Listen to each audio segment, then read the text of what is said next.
Hi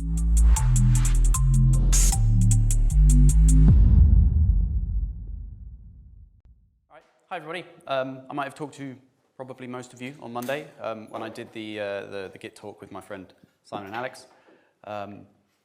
This talk will be similar in some ways because I think a lot of the niceties of Hugging Face are that it's highly familiar if you've done Git or GitHub stuff before.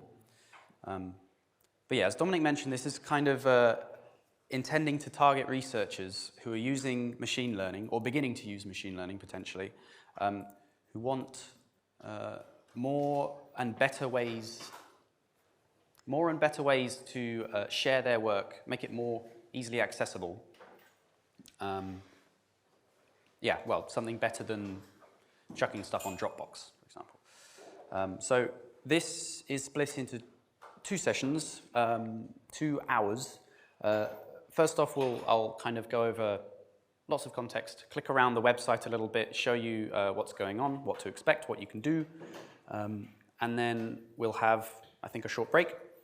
And the second session will be a kind of tutorial where we'll get as many people as possible to go through on their laptops. But I think I'll be running through all the tasks on the whiteboard as well. And that will be us doing some kind of, we'll train a model up and we'll throw it on Hugging Face and then kind of do a toy example of this is us then using our pre-trained, our trained model as a separate user. So, to start off, let me suggest a couple of common steps for sharing software in source code form. So if I'm an open source developer, I have a lovely piece of software I've been working on. I want everyone else to use it, but I can't, it's not so easy to distribute binaries for everybody. I've got to cater for Mac and Linux and Windows and all of these different NIXes and so on. So I'm uploading everything in source code form. And nowadays, it used to be different, but nowadays the kind of workflow for that is to make your code publicly available on something like GitHub, which is highly straightforward, and I hope that most of you here are kind of well-equipped to doing that now. And secondly, letting people know how to use your software and how to build it. And at that point, in theory, you win. Now your code is available online, and it can be used in its binary form. I'm kind of talking about a somewhat specific case here where we're imagining it's not too much of a pain to download your code because it's not massive. It's not like a video game with binary assets everywhere and stuff. So ideally, if we want to share code, this is all we have to do. If we wanted to share code that involves training up some neural net, for example, it doesn't necessarily work as nicely because we try to do the same sort of thing where we make our code publicly available and we tell people how to download stuff, how to train the model, how to configure it. But at that stage, the user then needs to perform all of this training, potentially retraining it, because you've probably already trained your own model behind the scenes. In this case, we're only sharing source code, so this is kind of all we have to do. And that can be a little bit prohibitive if you need access to huge data sets, expensive compute. You might need lots of GPUs. You might need, what was it, 400, 500 GPUs for 10 days? As researchers, you might have access to that, certainly as researchers at Cambridge, but it's prohibitive it's prohibitive, and I think certain things we might be able to do to make this sort of thing easier, and that's what we're going to get into eventually on Hugging Face. Related to sharing ML code and ML models and artifacts would also be the actual datasets themselves. This is slightly less relevant to us researchers, because we're probably not going to be doing the heavy lifting of deciding who gets to host 100 terabytes of X-array data. But it's worth noting that when you're, especially in climate science, a lot of the data sets you're going to be dealing with are huge, and not something that you can just chuck on your laptop or easily move around. Not all models will actually use the entirety of a data set, so there's that, and some of these are occasionally available for free, other ones aren't. And the hosting itself, again, not really relevant to us, but the hosting of this data is also exceedingly expensive. So we've got, yeah, these two are atmospheric ocean GCMs. Not too sure how big CM 2.6 is. Era 5, apparently it's 10 petabytes in total, though I don't think that's because it extends back to about 1940 or so. Right. So, right, this is what I mentioned earlier. If we're training up ML models and then trying to share the source code and all of the instructions used for doing that training, we end up with a trained model. The weights and biases that we're very interested in, that I suppose are part of our results. It might be an artifact in a paper. Depending on what you're doing, these might be terabytes large of big binary blobs. You can save them. Jim showed us using PyTorch. You can save these weights and biases using a PyTorch function method. And yeah, I've clicked around Hugging Face, which we will do shortly. And yeah, they get to be, I'm not a climate scientist, so this somewhat shocked me, but they do get to be more than a couple of terabytes for a lot of models. That's a pain to, wouldn't it be great if we could share these trained models without having people have to have the requirement to retrain them themselves? Yes, but they're massive and, again, a pain to both share and download. So those points are why I want to, are kind of where I want to introduce Hugging Face as a better solution than what we have currently. So I think that the Hugging Face platform, the website that we'll see in a bit, kind of really shines on sharing the large binaries, the large data that you expect for a lot of machine learning tasks, sharing it effectively, and having they've managed to build a community around this, which means that it's also really pretty good for getting your work more exposure. I will say I'm not employed by Hugging Face, so this is all just my personal opinions. I'm not going to be. It's not Jesus. It won't get you everything. We'll talk about some alternatives later and some kind of problems we've encountered while trying to do things with Hugging Face that maybe they don't want you to do so much. In any case, for now, let's head to the website and click around some.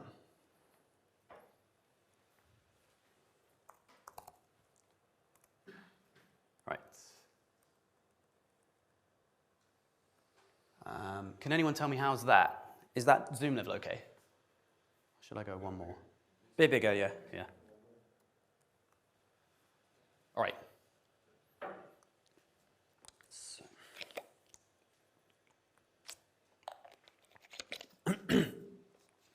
Right. This is Hugging Face with me logged in. Something to note is a lot of this platform is directly inspired by GitHub, which is a very good thing. It's going to be hopefully fairly straightforward if you want to get to grips with it and have a click around. You kind of just do the same sort of clicking as you would on GitHub, and let's do that. What I'm also going to do is click forward here. Good. So what have I mentioned so far? I talked about uploading pre-trained models, and I talked about uploading datasets. Hugging Face has kind of two parts to its website. It hosts both models and datasets.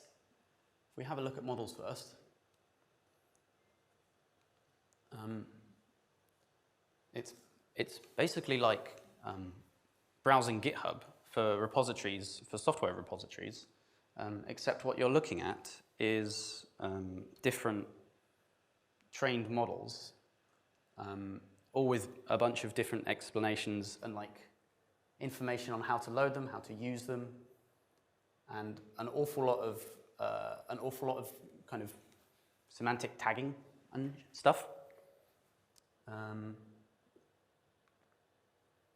I kind of clicked arbitrarily here, but what I really wanted to show you was a specific one, so let me open one up. Climate fix, we'll see. So there are a couple of climate science groups on Hugging Face already. I know that these guys, Open Climate Fix, have a couple of data sets I looked at. They've got some models as well. I wonder if we can find anything interesting. This looks nice.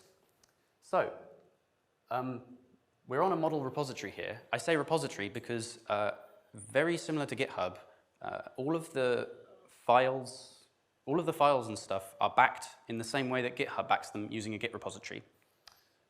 And just in the same way, if you want to go browse through all of the files, the README, and indeed the PyTorch model, then you click over to the Files tab here. I really do like how they've straight up adapted this from GitHub, because that's what will be most familiar to really all developers and researchers, or at least we hope. Yeah, this is kind of what you expect for a lot of model repositories. Unlike the source code side, in most cases, all that you're interested in hosting on the Hugging Face side is the weights and the biases themselves, plus any information you might want to share on how the model was generated, was trained, what data sets you used, and occasionally you also see some configuration that works with some of the rest of the things that Hugging Face shows, that provides. There's a big emphasis on explaining exactly what you're doing, what your model does, and how to use it in the model card, which is, same as GitHub, a README. So PVNet2, satellite data, numerical weather predictions to forecast near-term power output. MIT licensed, I will note. We're, I think, pushing MIT licensing where possible on ICCS and VESRI projects. Hugging Face is kind of very much with that idea. I think their default recommended license is also MIT. Maybe you could just briefly say what's good about MIT, say, for scientific code. Good point. So licensing in software is, let me see.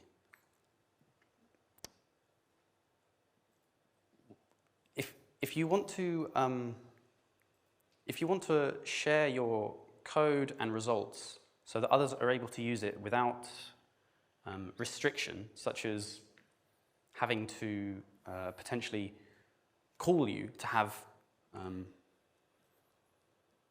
permission to like use your stuff and remix it, then I'm kind of tripping over myself here. I'll simplify. The MIT license is a way to, applying the MIT license to your project is a way to say this code and this everything else connected to it is now in the public domain, so you can use it without asking my permission. You can get on with whatever open science work you'd like to do. It kind of removes a lot of barriers that used to be more prevalent in, at least from my experience in software, where before we had open platforms like GitHub, where we could share things easily, those platforms didn't exist, and people didn't know too much about licensing. So if you wanted to remix somebody's work, you would have to email them, you'd have to get their permission, and they might not even share their code with you anyway. So the MIT license means by giving your code, by licensing your code under the MIT license, and your models included, it makes it a lot easier for anybody interested in your work to get started on it, to get started on experimentation, yeah, without any additional barriers. Right. So a tiny bit more on the models side. We clicked around a tiny bit on this PVNet thing. One thing I'd like to show is the hosted inference API. We're more likely to find that on a more popular model, something that gets used a lot. So as you would see, if you, and by the way, you feel free to click around on the side while I'm doing this. If you do have a look at Hugging Face and the data sets and models that are really popular, it's heavily geared towards natural language processing and kind of popular machine learning tasks, like I kind of count, I've seen more image generation stuff here too. And let's find a text one. I didn't prep any, did I? Come on. Oh, I've got one hidden for later, but we'll do that afterwards. Quick look at this one, see if we get anything. Ah, great. So, right, something that I'm not clear if it will be relevant to climate science machine learning is Hugging Face's hosted inference API. As well as you uploading your models and such to Hugging Face, you can configure them. You can kind of configure a bunch of stuff behind the scenes that you throw into your repository, so that Hugging Face on the website loads your model and throws it on a cloud runner somewhere, which can then take in prompts and return you results from throwing that input at your neural net. It's obviously geared towards NLP stuff. Let's kind of give this let's give this a better go. If we ask for something like climate science is important because, this is really silly, but, oh, come on, I'm not surprised. Yeah, there are limitations to Hugging Face. They haven't paid for it yet. That's too bad. That's too bad. No, alas. There are lots of these features that we'll kind of briefly skim over because I'm not too sure how much is really relevant. Hosted inference is one thing. It's really cool, that seems great, but it's a little bit specific perhaps. Okay. Cool. Let me quickly look at some data sets now. So,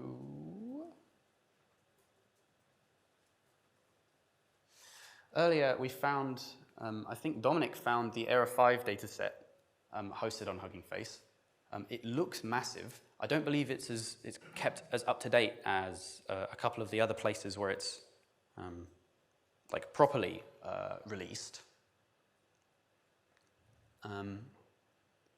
But this is kind of a nice example of something that you wouldn't be able to do on GitHub because it's way too massive. It's really hard. It's a very much a pain to host large binary files on GitHub because they tell you off. And if you want to use the proper way of doing it, which we'll get into shortly, get large file storage, they don't give you much free tier for that. Hugging Face gives you an awful lot. So, yeah, it's just basically like clicking through a GitHub repository. all I want to see is a couple of large files. There we go. Yeah. Importantly,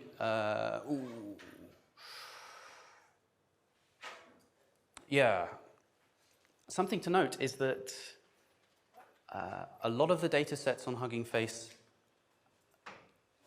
are connected up to, I think I'm going to go to the docs here. Here we go.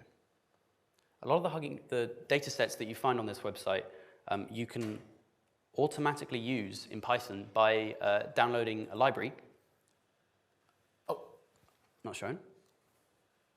Downloading a library datasets, and it allows you kind of lazy access to a bunch of datasets hosted on Hugging Face. Not all of them, I will note. But I think it's an extremely handy way to get started with and look around for relevant datasets without having to go through tons of potentially awkward figuring out where it's hosted and exactly how you're meant to download it and such, or exactly how to access it. I do believe that I'm fairly certain that all of the datasets here, if they are on the datasets Python library, they're all kind of immediately free and easy to access. Cool. And the last thing that Hugging Face has on the website side, there's also kind of some more stuff that we'll discuss in a bit, but again, a little bit less relevant, but there is kind of a whole section of the website intended for cloud-hosted ML apps. If it's harder to find an immediate climate science relevant project for this, but it's kind of like an area where they give you a bunch of free hosting, free cloud runners, including GPUs, though not too many, for running apps that use neural nets or otherwise are like connected to machine learning. I haven't looked into the spaces thing too much because it's a bit gamey. Most of the things you see here are kind of experiments and kind of playing around. It's almost like a little bit of a playground. It's a nice idea. It definitely links into the rest of how Hugging Face presents itself, which is giving you quite a lot for free. So let me head back to the slides. Hit middle click.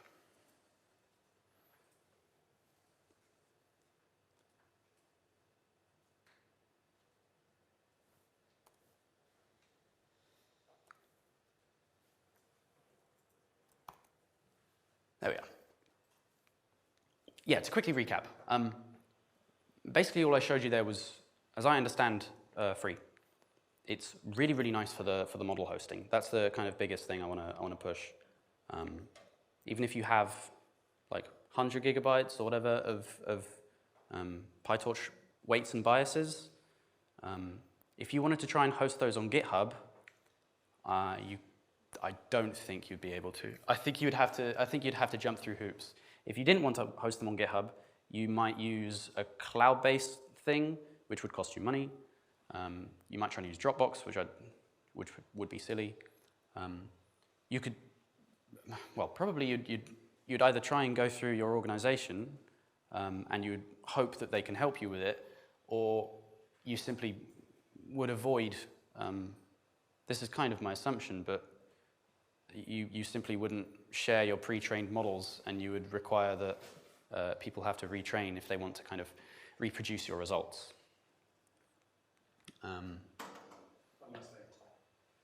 Unless they have time, of course, yeah. Yeah. But of course, yeah, I'm very much assuming that a lot of a lot of the tasks that you're going to be doing in climate science are going to be expensive. Expensive in terms of compute. So,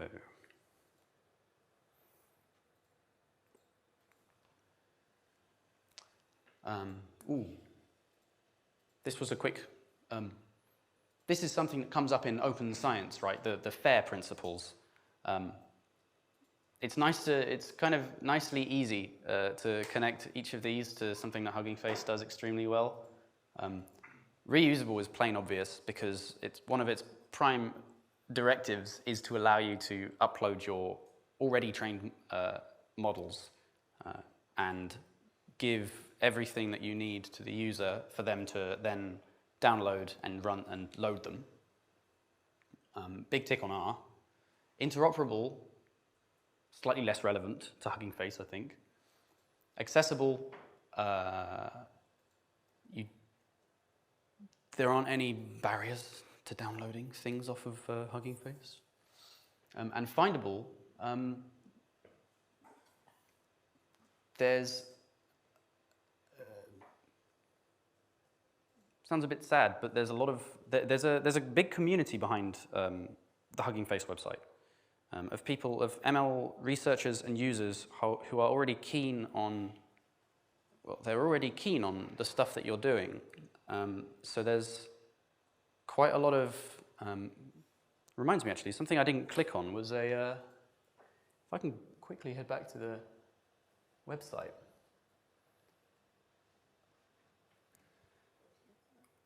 Again, something that's kind of taken, that's really adapted from GitHub, is a community tab, which kind of has the same thing that you would expect on the GitHub side, issues and pull requests.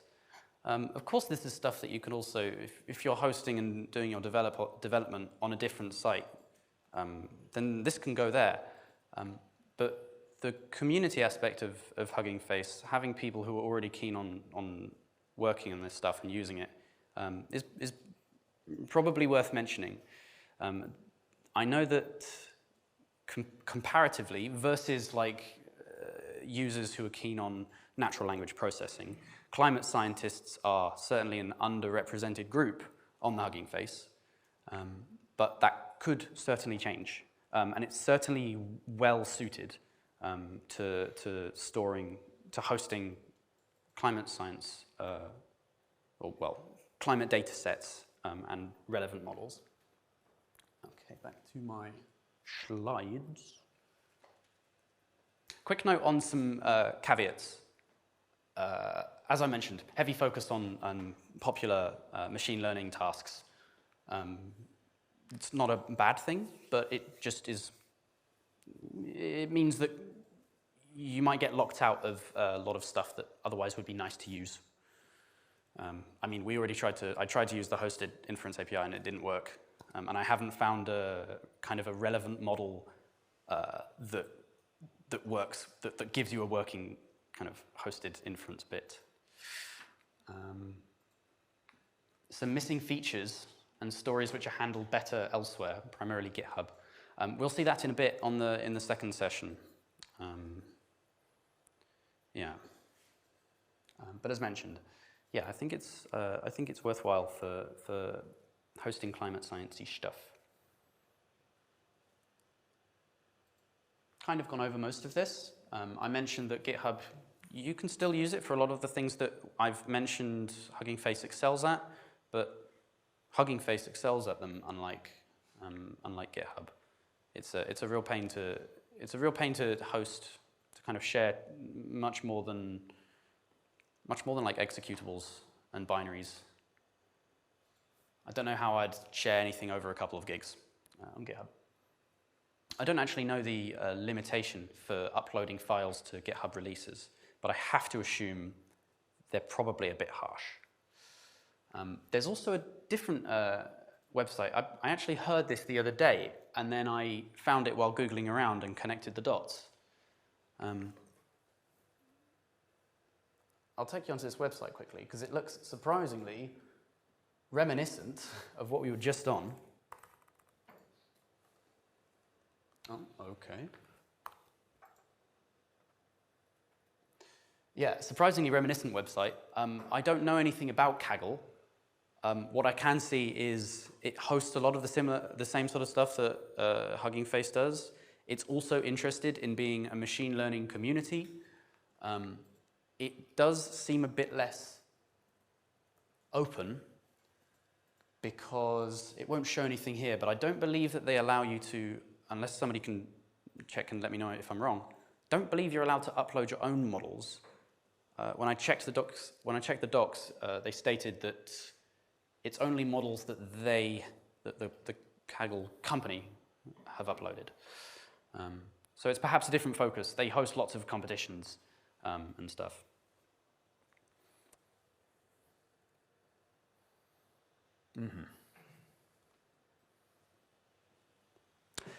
Right, let's pause here. Okay, I think we should all be back by now. So, to get started on this second part of this Hugging Face introduction, what I would like to do is go through this worksheet on the projector. You can go through it on your laptops if that's easier. Absolutely. Actually, please do open it on your laptops because we don't have masses of screen real estate to work with here. And we're going to just do some fairly straightforward setting up and getting to grips with how you push stuff to Hugging Face.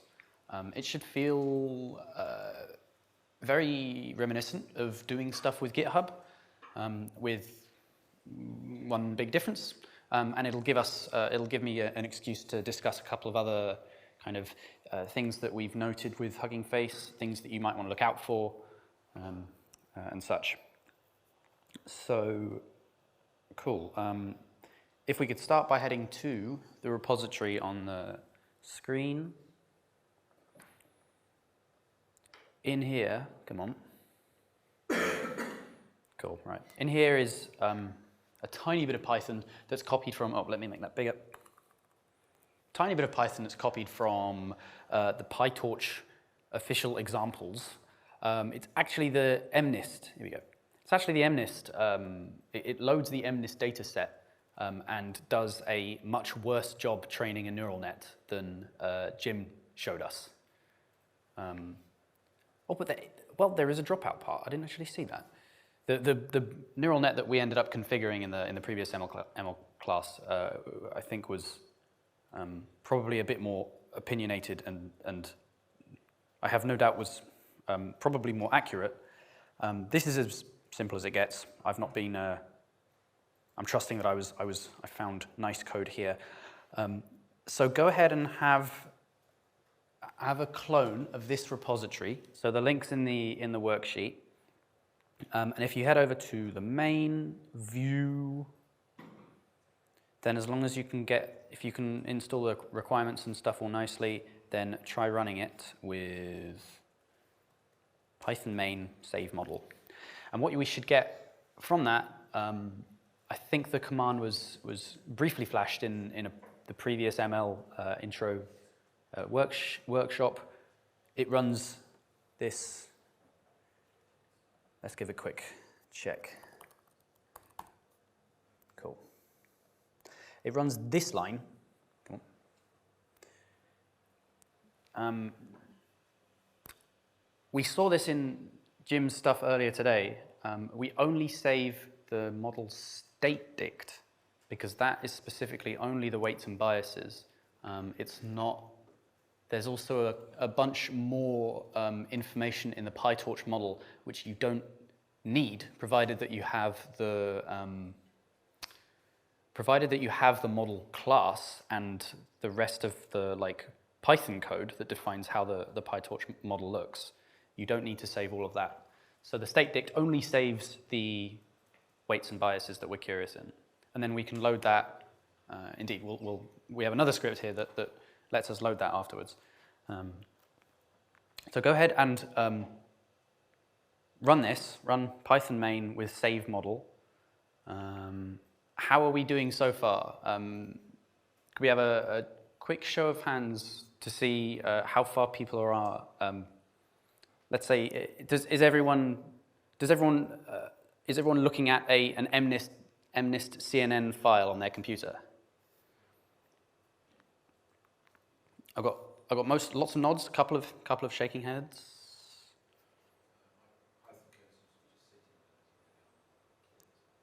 Ooh, hopefully this should probably only take a minute or two because we're only running it runs 3 epochs by default because it'll finish nice and early.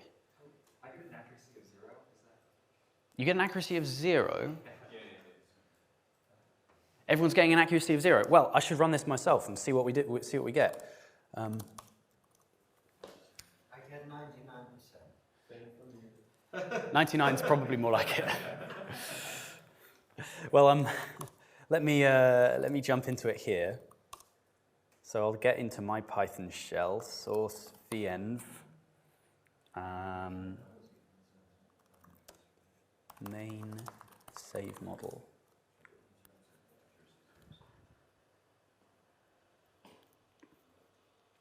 All right, this is what I'm hoping that you see.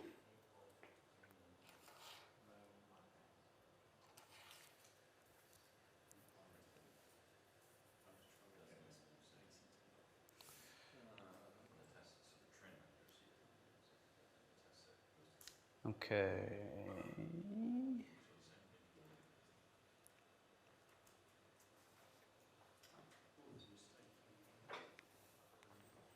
All right, it works on my machine. I did, however, foresee this happening because this probably uses CUDA under the hood. That is, I know that it has CUDA as an option. I think it's default, so it might. Yeah, it might be messing up if it's not as happy with your computer. It doesn't matter too much. If you're having issues generating, so after that, the output of that command, I do another list, and I can see I've saved this PyTorch model for weights and biases. If you can't get that file, then head back on over to the GitHub repository in the worksheet and go to the main view and go click on the right. Under releases, you'll see example train model.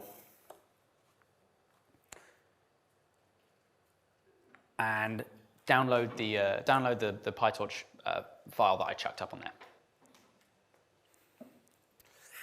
Radio. Great. Right, so fun step now. I need you all to sign up to Hugging Face, if you wouldn't mind. I'll try and walk through some of this just briefly to make it a little bit easier. I have to do it in a private. Here we are. So if you go on the website, click on sign up in the top right, chuck in your email. This is really what you have to do. Chuck in your email and a password, and it prompts you for a bit more info, but just skip. Probably won't let me do random stuff, will it? Of course it won't.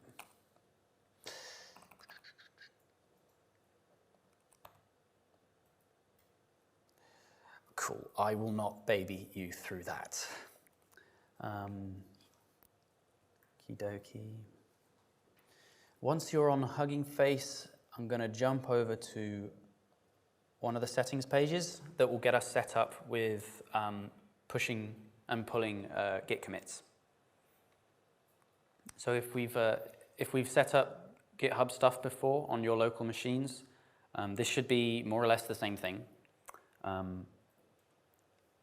Yeah, do follow along in the worksheet here. I'm going to walk you through adding an SSH key. But if you don't have an SSH key on your computer, then you can just use Git through HTTPS, which just means you'll have to change some of the commands in the worksheet. If you need a hand with that, just give me a shout.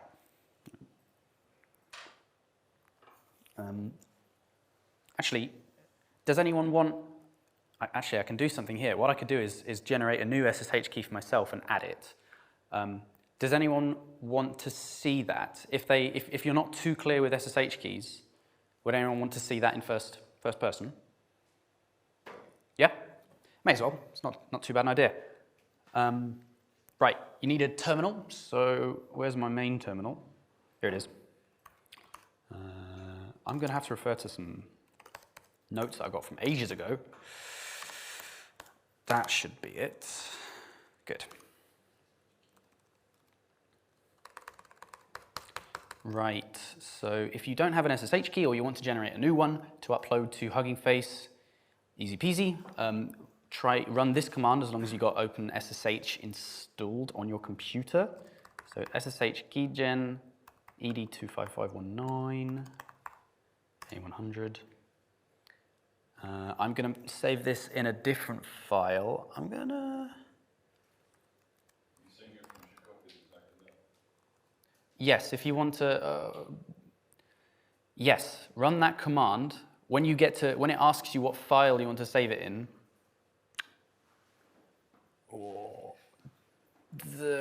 save it in, we'll do something local instead. So save it in your current directory with something like ID.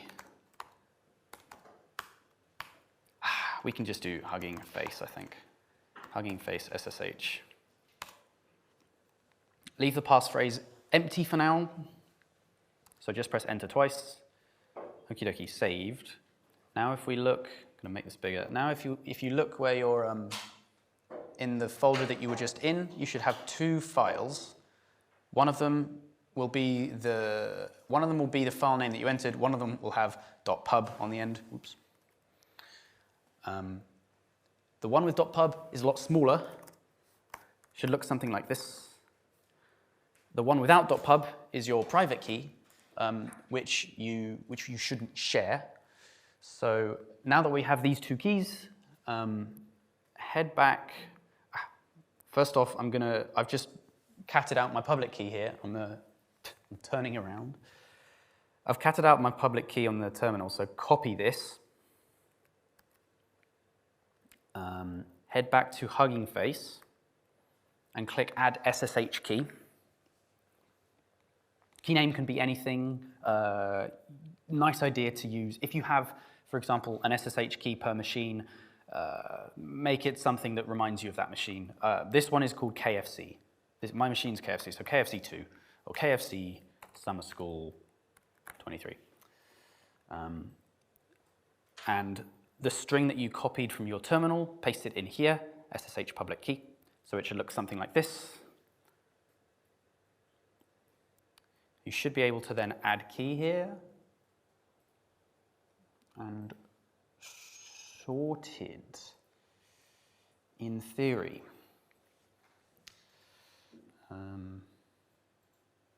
Cool. If anyone's followed that through, you may need some help getting the SSH part to work when we're actually pushing commits. Let me know. I don't know a way to I don't know a way to easily help with it. Certainly not by using a projector. But at the very least, we've generated an SSH key. We've added it here. As long as you can reference that SSH key when you're pushing your commits, you are golden. Right, so to move on, we'll scroll through this stuff because we've just generated an SSH key. We've added it in. I've actually added a quick note in the worksheet that points to your GitHub settings because you can actually just copy it. If you have an SSH key that works, if you regularly push code to GitHub using an SSH key, then just copy the public key from that side.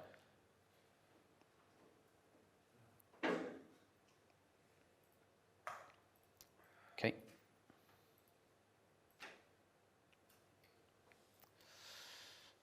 Right. So back on the Hugging Face side, we want to create a new model repo, which is where we're going to upload this file. So click on your icon in the top right. I might have shown you a different way to do it on the worksheet. New model. Give it some descriptive name. This is all the same sort of things you would do on GitHub. I'm going to say ICCS Summer School 23 Hugging Face Real. Well, it's model, isn't it? Yeah, if you're logged in on Hugging Face, you should be able to find your icon on the top right. and then scroll down to new model here. Yeah. There's also a new button. If you go to the sort of top level, there's a new button on the left as well. Oh, sorry.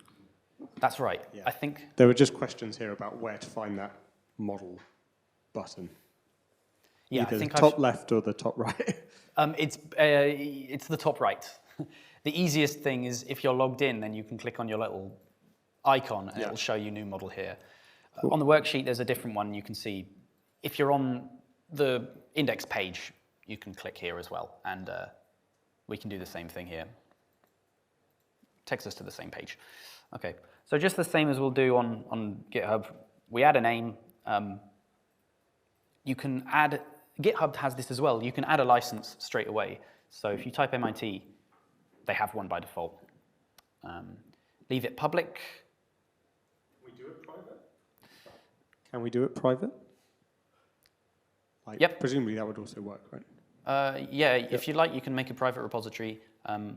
I think that the upload limits are still fairly lenient on private repositories on Hugging Face. So I might try that. you'll try it. I'll try it and see Thanks, what Sonic. happens. Thanks, Sonic. I assume you can sort of make it public later, probably, like you can on Yep. GitHub. Yep. Right. Okay, we've got a repo on Hugging Face. Let's clone this now locally. I'm just going to sort of scroll down on the worksheet side. Zoom, zoom. Zoom. Okay. So if you head onto your repository page on Hugging Face, find the 3 dots along the top bar that shows you model card and files and whatnot. Clone repository. Here's where we might slightly diverge if you have issues using SSH. I'm going to show you the SSH way. And you know what? I'll do exactly what they tell me to. This is where we have to make sure that Git large file storage is configured properly on your machines. Could I have, if you could follow what I'm doing here, unless you know that you've already got it set up, in which case that's fine, could you head to your terminal, mine's over here, and type git lfs install. And if you get that, then you need some help.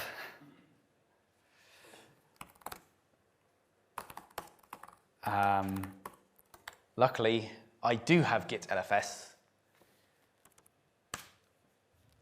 If you see this now, git lfs initialized, you're all sorted. Okay.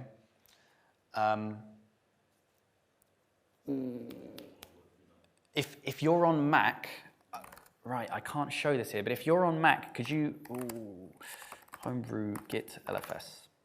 You can do brew install git-lfs. If you're on Ubuntu, it's sudo apt install git-lfs. Thanks. If you're on Ubuntu, it's sudo apt-get install git-lfs. That's news. Thank you for that. So Max should be able to use this with brew. Fantastic. Yep. Great.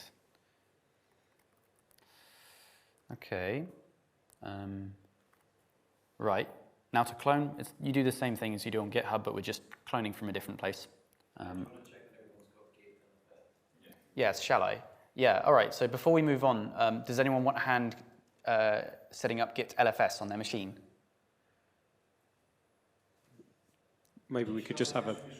What was that? Could you show again how you check whether it's properly? Yep. Try git lfs install, and you can run it as many times as you like. It won't do anything if you've already installed it. It doesn't have to be inside the repository, Simon. It just kind of sets up some stuff temporarily. I don't fully understand it. I do know that it works on my machine. Okay. So head back to the Hugging Face. Should we just have a brief pause to let people just settle and make sure they're okay? Okay. Yep.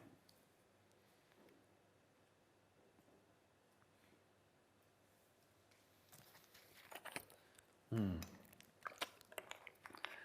way that Git LFS, this large file storage thing, works is really quite neat. We'll see it in a bit. I hope they can... No, sadly the website isn't showing me what I want to see. No, too bad. Well, we'll see in a little bit, and I'll go over some of the cool bits of how Git LFS works. Let's move on then. So back on your terminal, if you copy in the clone instruction, head over to your terminal. I'll move to a temporary directory. And if you copy and paste the command that you saw there, that's git clone, and it should look something like this, href.co. Provided that you set up your SSH key correctly, there should be no problem there. But at the same, I'll also try cloning the HTTPS one.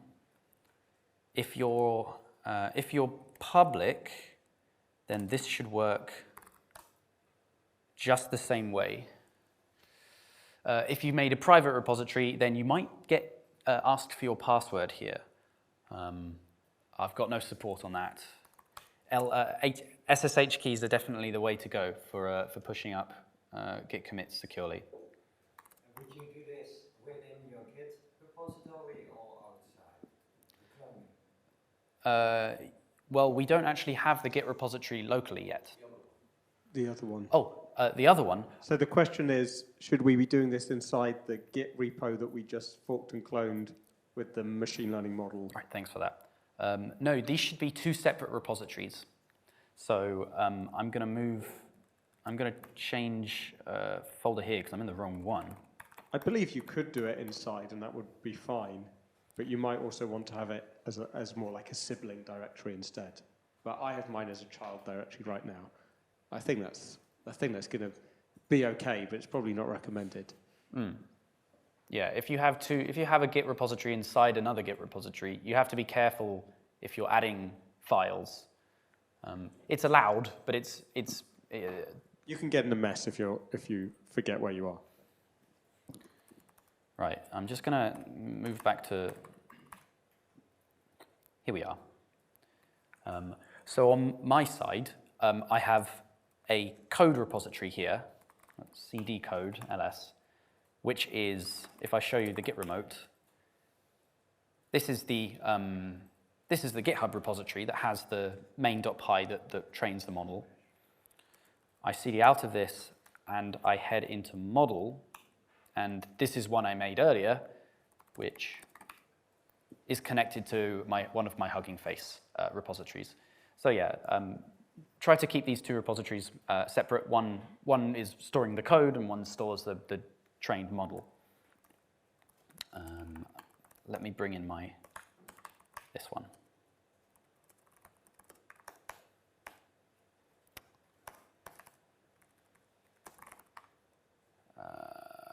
Main. Right, okay, so if you've cloned that, cool. All you should see is a single file. There's also an extra file, git attributes, which is set up for you, that prepares all of the Git LFS stuff. Ignore that. I'm going to jump back to the worksheet here just to make sure I'm all up to date. Okay. When I try and clone it, it asks for my password, which is not like the SSH key, right? And then I put the password, it rejects it. So when you're trying to clone your repository, Yeah, it says it's asking for your password. the username and password. Do HTTP SSH? So I've done the SSH, I don't have the SSH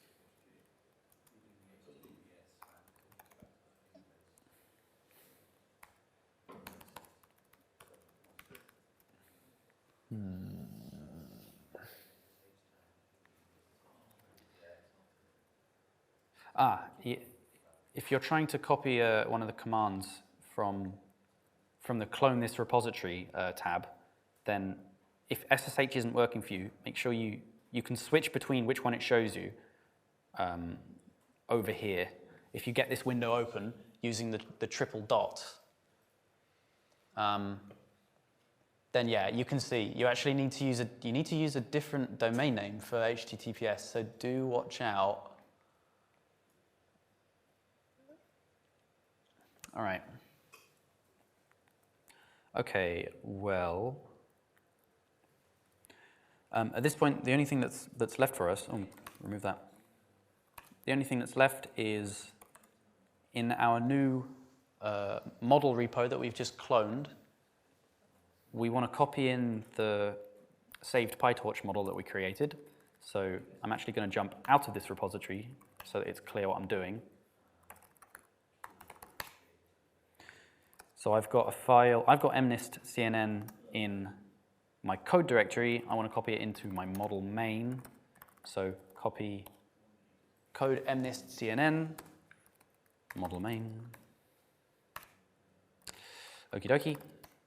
Now if you do git status on your Hugging Face repository, it should tell you you've got an untracked file. And here I need to make sure I've got this. Now, provided you've got git LFS set up correctly, if you add this file, now it's sitting in your staged. Okay, yeah, we'll pause for a second.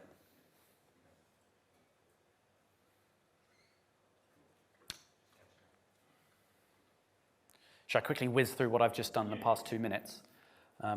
So as long as, if you've got your Hugging Face repository cloned locally, head into that directory. You could give me a quick git remote -v and check that it looks something like this. You know, if it's hf.co or if it says Hugging Face, then you're in the right directory. Then copy the mnist.cnn, the saved PyTorch model, into this directory, into your Hugging Face Git repo. Right.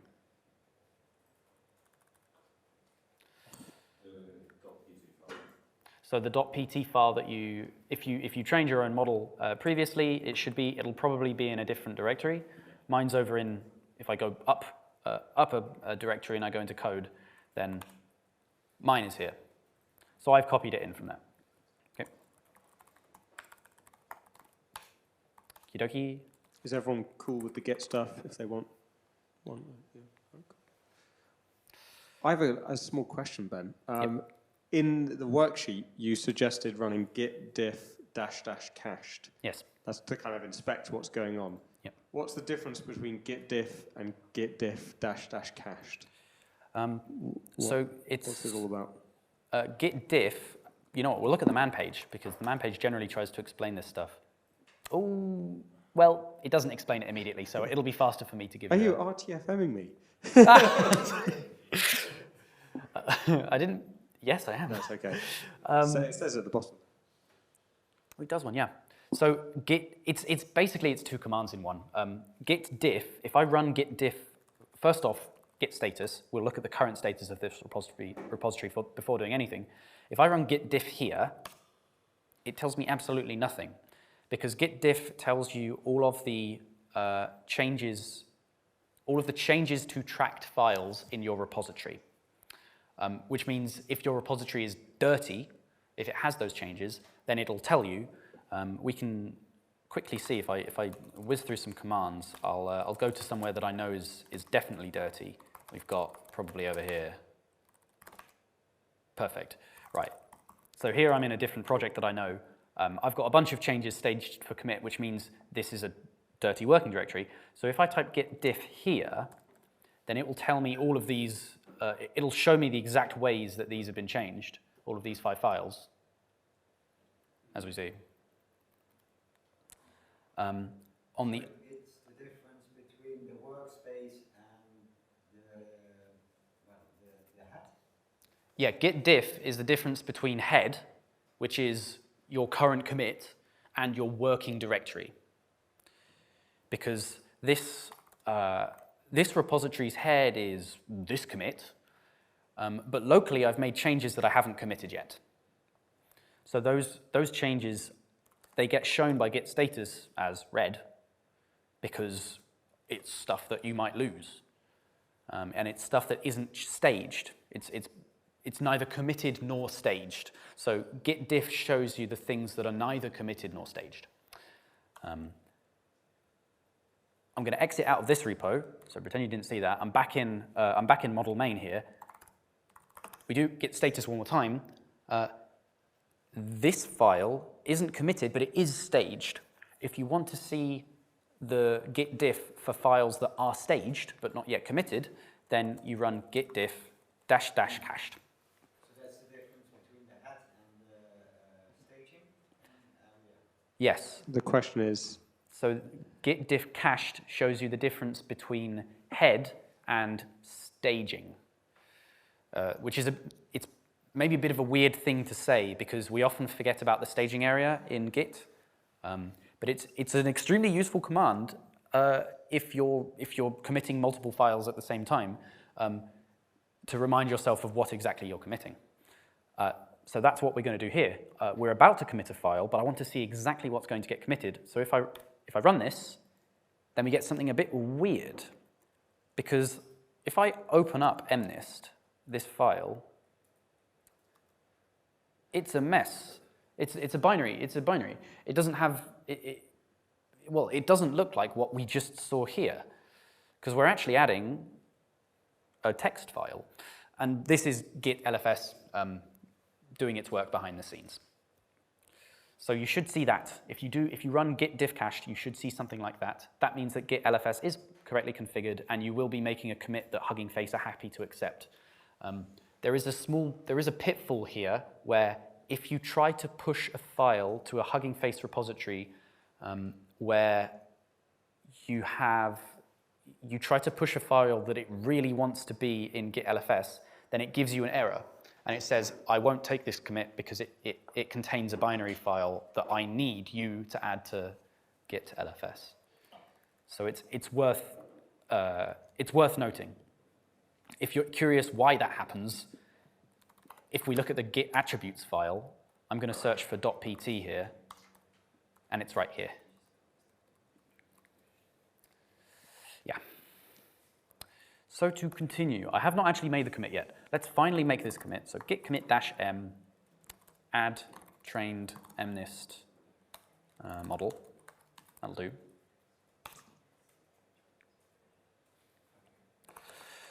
Run git status one more time. Tells us that we're ahead of origin main. That's exactly what we expect.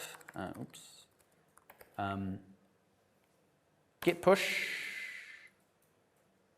will take a little bit longer than normal, because what it will do is it's secretly pushing your git lfs files to a file host. They don't actually, your git lfs files don't actually belong in the Git repository. I've turned this into a Git talk now, gosh. It's actually secretly accessing, you know what, I can show you. If I do git log p, and you see this stuff here, oh, no, I'm wrong, I can't show you easily, gosh.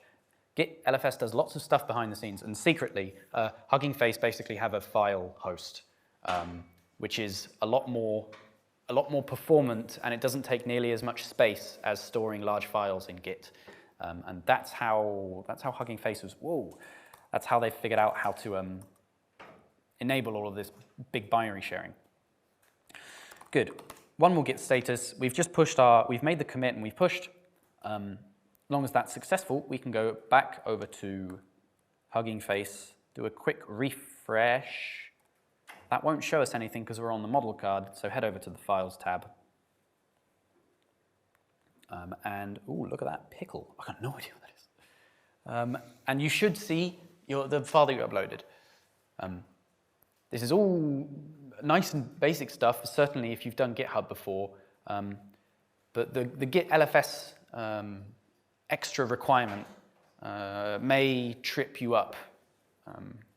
May well trip you up if you haven't used Git LFS before. So how are we doing in the audience so far? Mostly on board? Got a sad face over on the side, but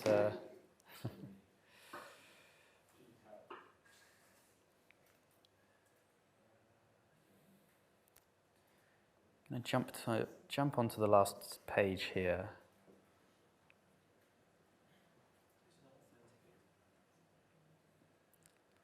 Okay. Ooh. Ooh.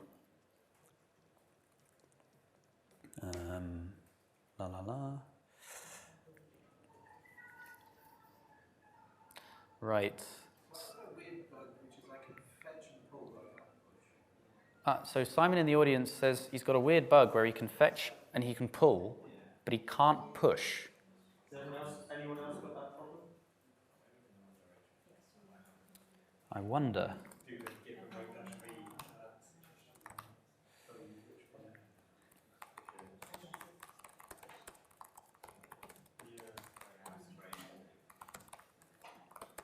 You've got the, even when you do push, what's it say? I bet you've got something like that. Requires authentication. So have you got your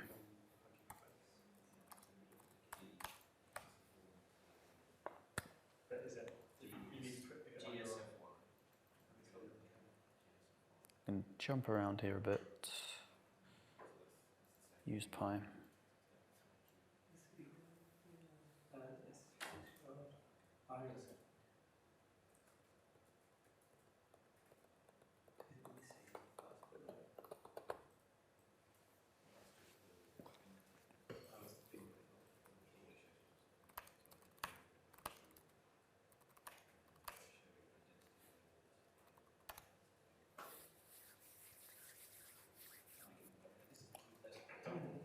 redo the key just to check. Do this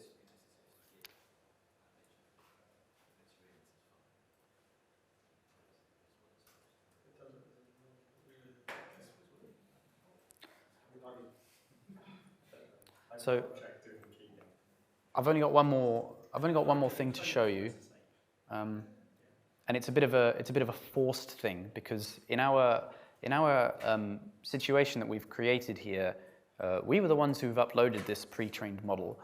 But if we pretend to become a user who didn't train this model in the first place, and perhaps this model actually took realistically, if we ran this, if we trained it, as it was originally configured, it would have taken about at least 10 minutes on my machine. No, it would have taken 15 minutes on my machine, probably 10 on everyone else's. And we don't have time for that because we only have 20 minutes left.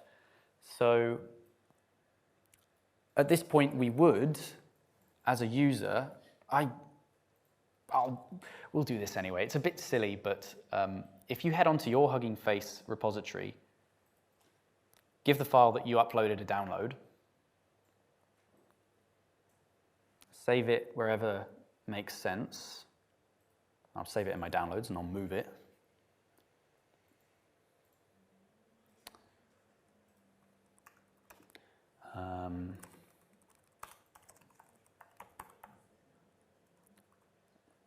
Okay, mnist. Well, alas, so I already have this. So it's a tiny bit forced, but we can now, with the file that we saved that's holding all of our weights and biases, with the original GitHub repository, as well as a main.py, there's also a use.py, and this is just shoddily edited from the previous, from main.py, but it only runs the eval part of your model. So try running, I think I've added a quick note in the worksheet, so follow along there too. Haven't added it in the README. But try running Python use py, and then wherever you put your trained model, add that. The one that you downloaded, but also it doesn't really matter. It's also on your local computer, so it's a bit forced. Hit enter. I don't have Python. So I'll do that. So one more time. And now this is only running the testing part. It's using the pre-trained model, and it just skips the train step. This would the code is certainly a mess here, and I think that the exact user experience here you would want to think about if you want to enable people to use the pre-trained model with your own code. It's a tiny bit. It's just a tiny bit awkward to have the pre-trained model on Hugging Face, but in order to use that model, you still need to download code from the GitHub repository. So there are a couple of repositories on Hugging Face which take a different kind of view towards that. Not this one. I wonder if I can find it, if it's in my... Good. So there are a couple of... This is a different model. No, this is a... Yeah, we're on the model side here. This is a different model that's hosting some Llama, which is it's a large language model, I think. It's distributing some of that stuff, but they're unable to distribute it in a nice way. So they also provide some Python code in order to process this model before actually using it. And you may want to do the same thing if you may want to do kind of the same thing on your side if you want to have your Hugging Face repository as kind of self-contained. Otherwise, if you want people to use your, if you want people to download your model and then use it, they might have to first clone the Hugging Face repository and then clone the GitHub repository and then mesh them together. I think this is a question of exactly how you've architected your code, yeah, because the way that it's been configured on my side is I've copied, if I jump to use.py, I have copied the neural net over again, which I'd be told off for by Jim because it's just bad practice. It would be fine. I could refactor this sensibly if all of the files were in the GitHub side, but then it means the Hugging Face repository is kind of useless without the appropriate code, and it feels like a tiny bit of a regretful decision on Hugging Face's part, because we looked around to see if there would be a nice story for linking a Hugging Face repository to a GitHub repository. There is a feature in Git which is really well suited to that, called Git submodules, which allows you to, I don't think I'll show it here, but it allows you to make a reference to a commit at a certain remote in your Git repo. It's kind of like a better way than adding the whole Git repo into another Git repo. Like, that's a terrible choice, but if you instead you do it by submoduling, then Git understands that you kind of have two separate repos, but you can view them as one contains the other. It's really handy, and they work on GitHub, but Hugging Face simply don't show you submodules. So if you do add a submodule to your, so for example, if you wanted to add a submodule to your Hugging Face repository that points to the commit that generated the model on GitHub, you can do that, you push the commit, but you don't see anything on Hugging Face, which is a little bit sad, because it would be a really useful story to clarify exactly how, so what code and potentially configuration a model was trained from. Instead, you just have to do this manually. If you would like to make it clear exactly what commit a model came from, then you just have to note that in the README or such. Could you show us a bit of doing the model card? Because that's the key thing, isn't it? The README, the model card README thing. Yeah, thank you for that. I think I'll jump onto back into model main. Oops. This is my Hugging Face repository again. take a look at readme.md. We didn't generate this, it got created for us. The reason that it's called a model card on Hugging Face is because as well as, hello, this is a trained MNIST model, a model trained. As well as storing regular README stuff, you can also add in lots of extra info at the top, which can then get parsed and displayed on the website. I'm going to jump back over to a kind of nice looking model, I think, to give you a nice idea. Stable diffusion. So this is what I mean.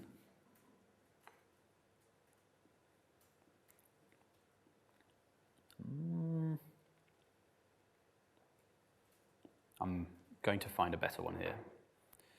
You can put a lot of kind of semantic tags and stuff in this. If you so wish, I want to find one where someone's gone really far. Seen it before. How can be? Oh, that's too bad.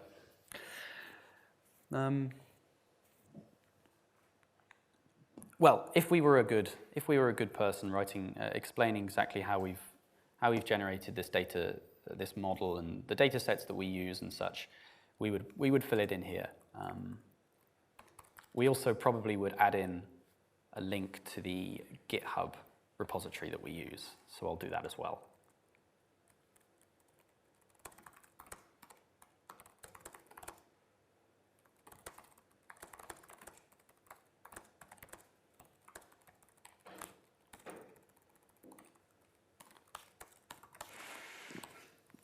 License MIT, that'll do.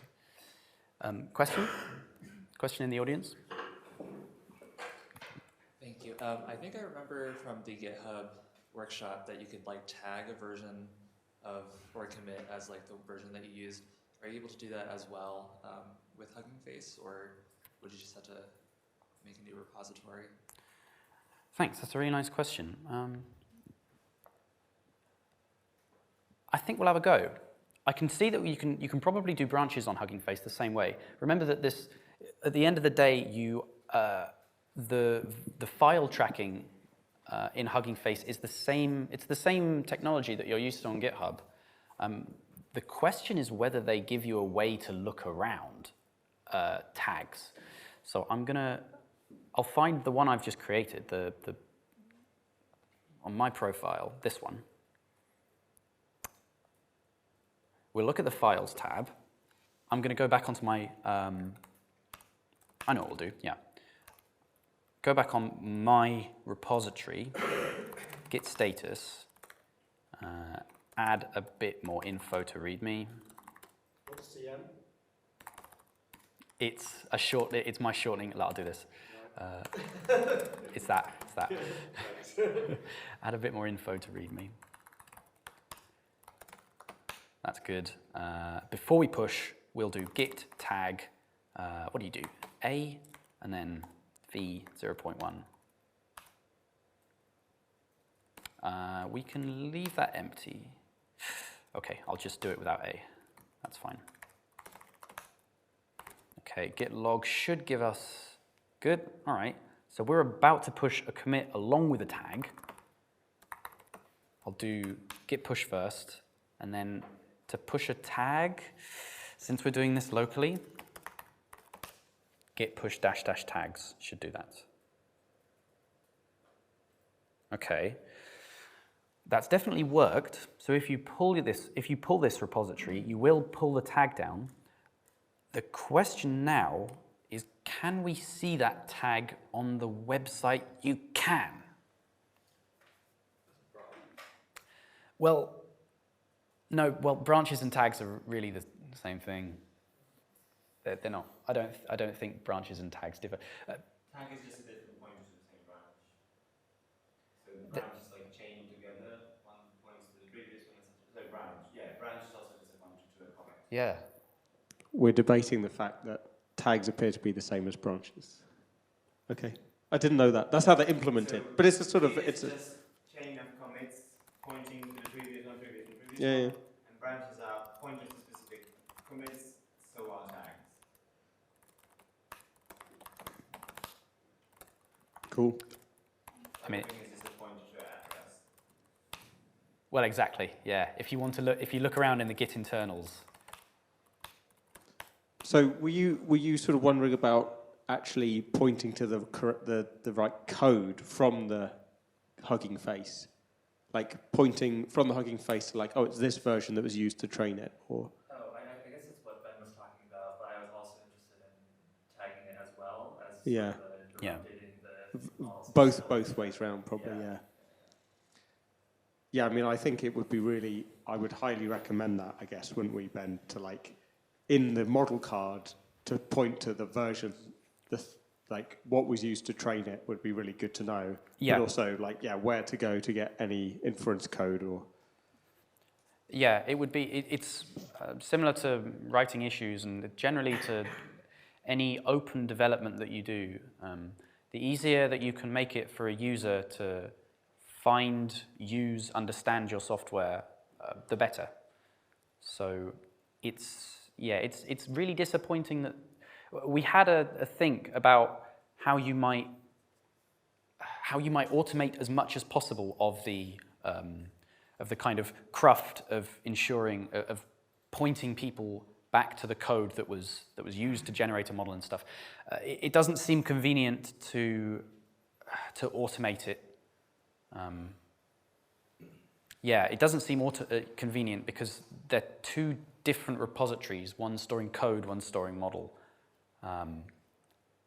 So there's kind of still a human element of, in the middle of updating the code, you have to then go and upload the model. I don't really have I don't have a good answer there that isn't, when you make a change, point people to, tell people what code trained the model and all of the details. Yeah, we tried really hard to get something nice. I think the problem is that Hugging Face doesn't support submodules, which would be the only solution. Well, submodules would be the best. It would be the most automated solution. It would be very convenient.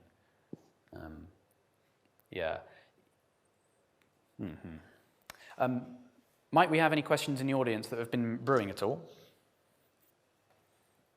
So what's the main difference Yeah. between Wait. is the LFS bit, right?